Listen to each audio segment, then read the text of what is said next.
Magandang hapon po sa lahat. Narito ang update sa lagay ng panahon ngayong Lunes, March 11, 2024 hanggang sa susunod na mga oras. Sa kasalukuyan ay easterlies pa rin ang umiiral sa malaking bahagi ng bansa, kaya ito yung magdadala ng mahalinsangang panahon sa maraming lugar sa ating bansa. Samantalang northeast monsoon o amihan naman ang nakakaapekto sa northern at central Luzon. Sa ngayon, magpapatuloy ang pagbugso ng amihan hanggang Miyerkules at pansamantala itong mawawala ng ilang araw. Babalik muli ito pagsapit ng Lunes sa susunod na linggo at posibleng makaapekto pa rin sa bansa hanggang sa ikatlong linggo ng buwan ng Marso. Sa Luzon ngayong araw, asahan ng mga mahihina na minsan ay malalakas na pag-ulan sa Quezon, Aurora, Cordillera Region, Cagayan Valley at Bicol Region. Ito ay dahil sa epekto ng amihan, kaya pinapayuhan natin ang lahat na mag-ingat sa banta ng flash floods at landslides.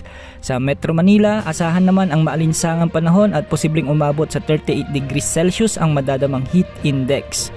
Sa Visayas, posible ring makaranas ang pag-ulan ang ilang lugar dito gaya ng Marinduque, Aklan, Romblon at Catanduanes. At sa natitirang bahagi ng Visayas ay mababa naman ang tsansa ng pag-ulan ngayong hapon.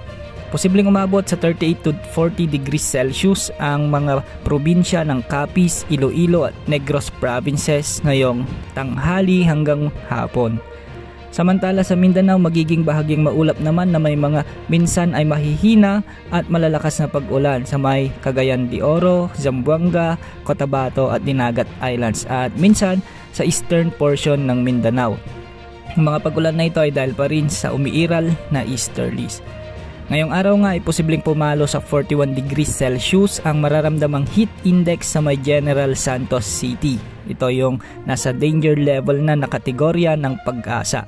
Posible namang umabot sa 38 degrees Celsius ang heat index ngayon sa may Davao City.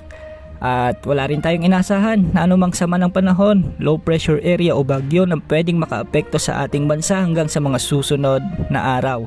Wala ring gale warning sa alinmang sakop na karagatan ng ating bansa.